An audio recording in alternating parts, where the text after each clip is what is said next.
Today we find ourselves in Psalm chapter 4, verses 1 through 8. Let me go ahead and read. Answer me when I call, O God of my righteousness. You have given me relief when I was in distress. Be gracious to me and hear my prayer. O men, how long shall my honor be turned into shame? How long will you love vain words and seek after lies, Selah? But know that the Lord has set apart the godly for himself. The Lord hears when I call to him. Be angry and do not sin. Ponder in your own hearts on your beds and be silent, Selah. Offer right sacrifices and put your trust in the Lord. There are many who say, who will show us some good? Lift up the light of your face upon us, O Lord. You have put more joy in my heart than they have when their wine and grain abound. In peace I will both lie down and sleep. For you alone, O Lord, make me dwell in safety. You know, as I was preparing this, I was trying to put together a message on rest. That's what this retreat we're going on is. It's about rest. And so I had gotten online and I had looked for verses that talk about rest. And God in his sovereignty actually put rest in chapter 4 where we were going to land anyway. So I was very excited about that. You see, last week, Greg talked about how David pleading to God while he was on the run from Absalom. David, in that moment, was being attacked. He was in a desperate situation. He was fleeing for his life. And yet here we see almost a flashback.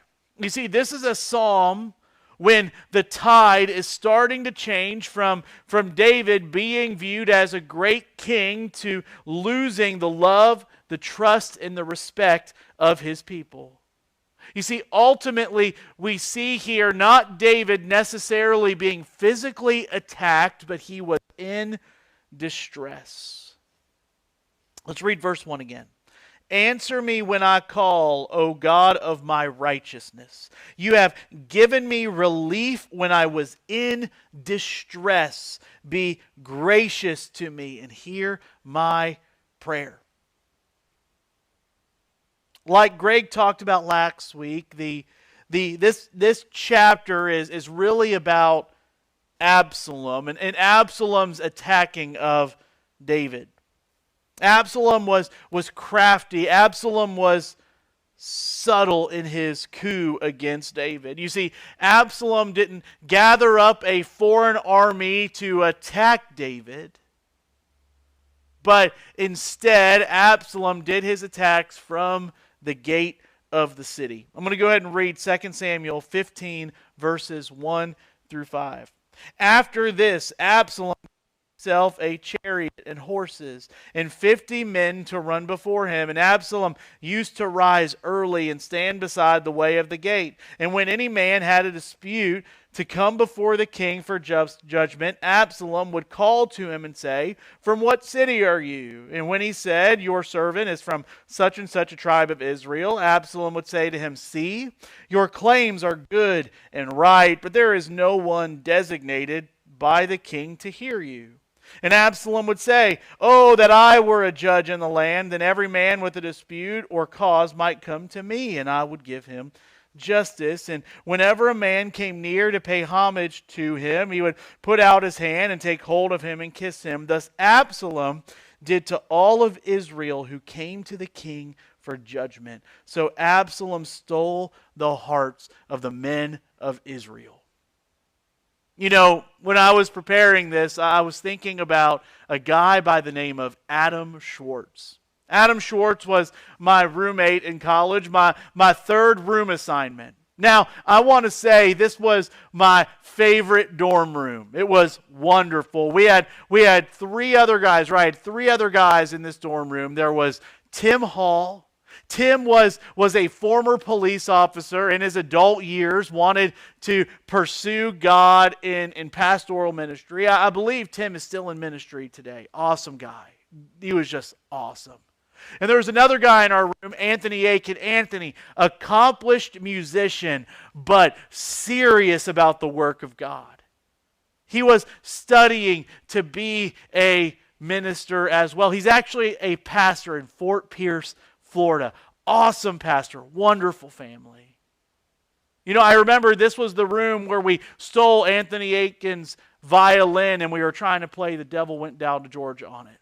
They have no idea how to play the violin. We thought we could just pick it up. We couldn't. But there was another roommate that we had, and his name was Adam Schwartz. Now, Adam was not on the ministry track. Adam was a criminal justice major. But Adam was difficult at times. You know, there were some times that I didn't know if Adam was my friend or Adam hated me. Sometimes it fluctuated. Adam would come into the dorm room. We'd be sitting in there, and the first things out of his mouth is that he was talking to such and such a person, and such a person doesn't like you. Jamie, how do you take that? Right? Come on. He said, you know, I was talking to so-and-so, and they just said they really don't like you. There were some times that I had to laugh at that. But in all reality, he was walking around campus and he was trying to find people that didn't like me to talk about how they didn't like me so he could come back to our room and tell me how those people didn't like me. And then after he would say that, oftentimes he would say, hey, can I have one of the Mountain Dews in your fridge? No, you just walked around campus to find my enemies. You know, in that moment, Adam was trying to find people that had fault with me. He had his thumb on the heartbeat of the campus for anybody that wasn't a fan of me. Isn't that what Absalom is doing here? You see, Absalom is waiting at the gate of the city. He is looking for people that have a grievance or have an issue that are coming before the king, and he is intercepting them. And instead of sending them to the king where their issue can be resolved, he would stand in their way and he would say, man, you have a valid cause. Too bad there's no one that wants to listen to you. Man, if I was in charge, I would listen to your problems. You see, he was causing division in the kingdom by stealing away the hearts of the people. Instead of getting the help that was available, Absalom led them to believe that their valid concerns were unimportant. In order to steal away the kingdom from David, he first sought to steal away their hearts. David was slowly losing his kingdom. And it was being taken away by a son. His son, let's look at his track record, that murdered his brother. Why? Because Absalom's brother had assaulted his sister. There is a total breakdown within the family of David, but if it couldn't make matters worse, those problems were not just existing within the family, they were bleeding out into the kingdom. So how was David going to solve this? To imprison his son, to attack his son, to kill his son? No. He went to God. You know, I think that we see this today. I think this is applicable to us today. Why do I say that? We may not, in Wilmington, North Carolina, be facing persecution. We may not be facing persecution, but we are in distress. You see, we are seeing the heart of the culture turning away from biblically grounded conviction or biblically grounded belief. Nobody is coming to churches in order to raise their social status in their community anymore. It's just not happening. People aren't flocking to churches because it's socially acceptable. We are years away from protests on our front lawn. Not for trying to rile people up, but just from preaching what the Bible says.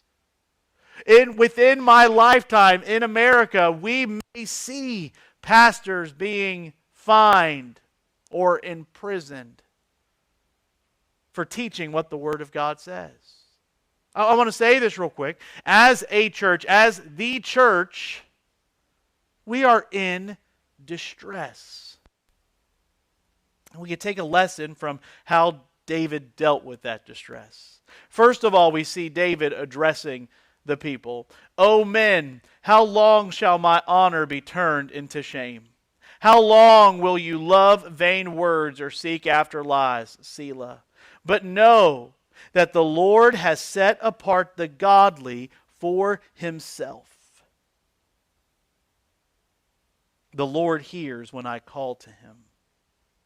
You see, he is inquiring why the people are treating him with shame instead of with honor, but also that these people are seeking after controversies and things that will set them off. Not only are they turning his honor into shame, but they love vain words. They seek after lies. They are craving and thriving off of, and they are fueled by drama. That doesn't sound like the world we live in today, does it? Yes, that is the world that we live in today. How do I know that? Because of reality TV. Think about all of the shows on reality TV. Guess what they all have in common? Dramatic people craving and thriving off of drama. And we eat it up. We love it. Guess what posts on social media get the most likes? The ones that are shocking.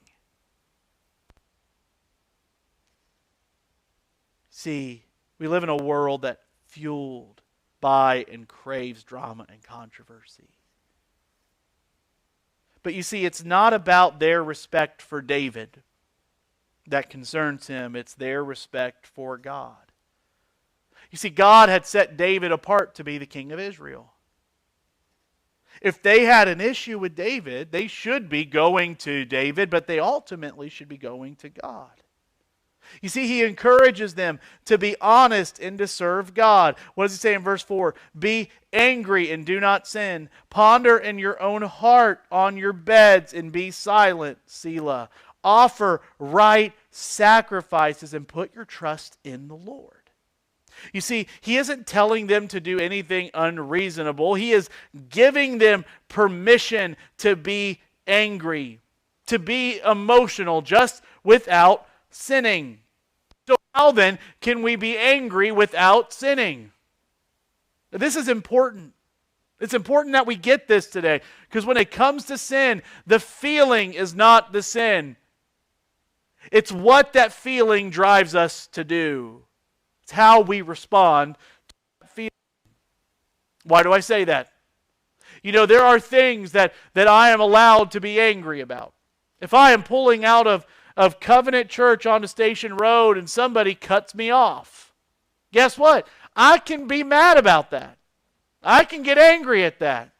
That's a natural emotion. When does it become sin? When I follow them home. You know, there's a story where we were playing in this adult basketball league. And in this adult basketball league, these adults were competitive. In their 40s and their 50s, but man, they were angry and they were active like they were still teenagers. So much so that if somebody thought they got fouled or somebody thought they got wronged, fights or arguments would oftentimes break out on the basketball court in Burlington, Kentucky at the YMCA. So much so that me as a staff person of the YMCA was there hopefully to calm down the group of people, because I could kick them out of the basketball court. I remember this one situation where this guy got fouled, or thought he got fouled, and was angry. And yelled at the guy that he thought fouled him. And then followed that guy into the locker room. And then followed that guy into the parking lot. and was following that guy home to finish this conversation. Guess what? Him being angry about being fouled was not the sin. But arguably, him following him to his house may have been when that thing turned in an unhealthy direction. Be angry and don't sin. How do we do that? Well, thankfully, David tells us right here. He encourages them to ponder in quiet. Well, what is he saying here? This is great. Be angry and do not sin.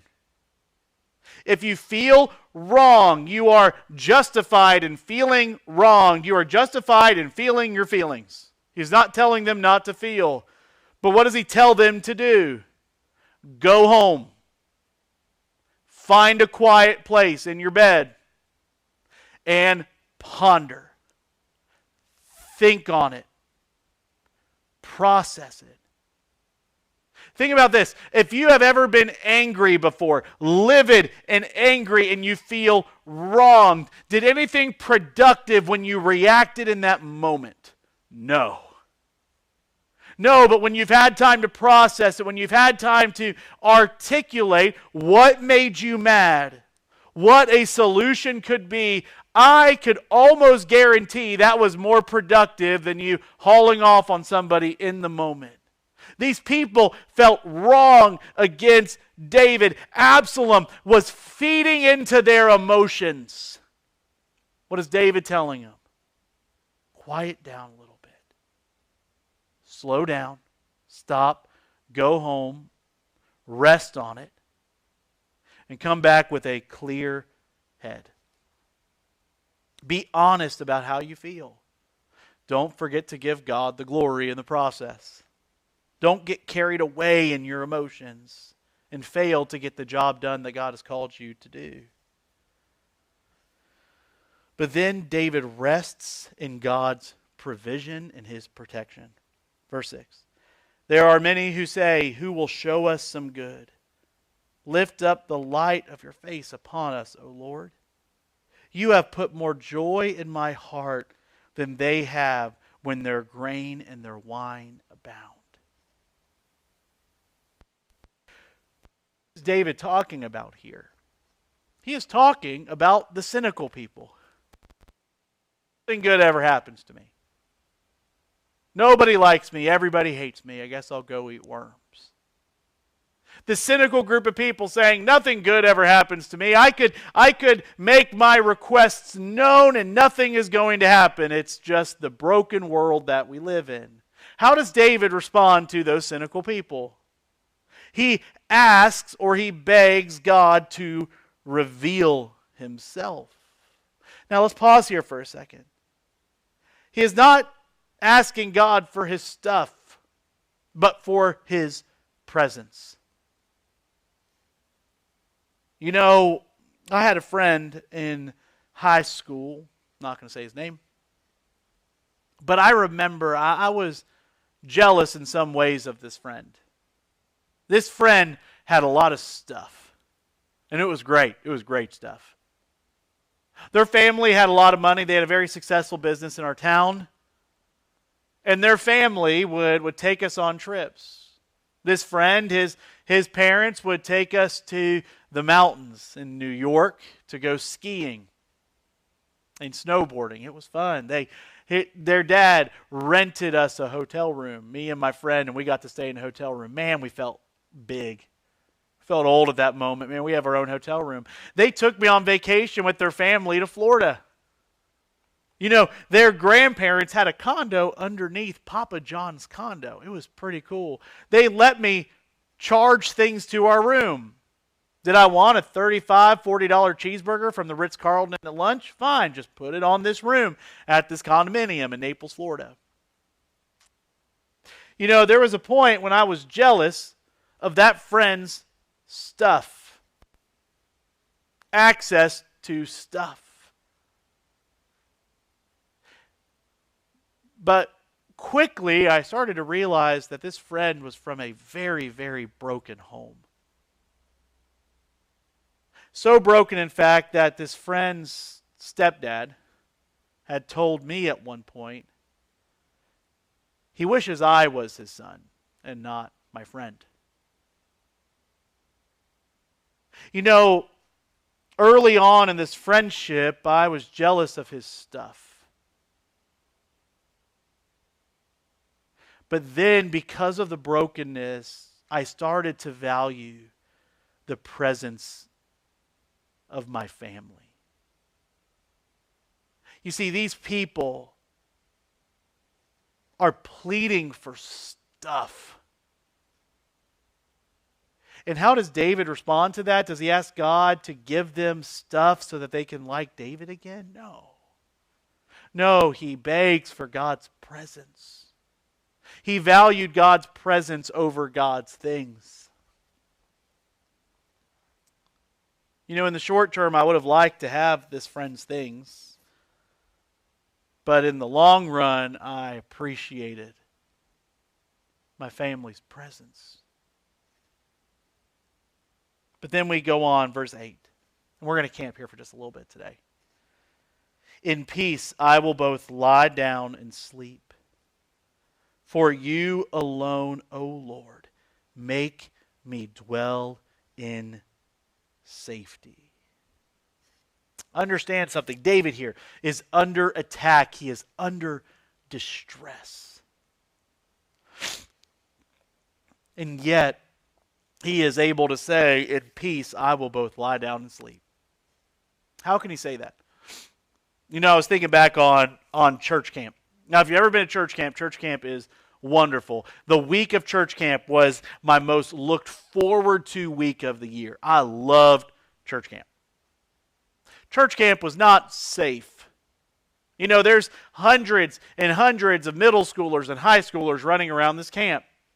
And we would stay in a cabin. But understand something, I never rested well in the cabin, not because I wasn't tired or exhausted, but the cabin was not a safe place to rest. Many guys brought makeup and fingernail polish, even though they didn't wear makeup or fingernail polish. Many guys brought shaving cream, even though they didn't have facial hair. Many of my peers brought saran wrap, even though they weren't trying to save food from spoiling.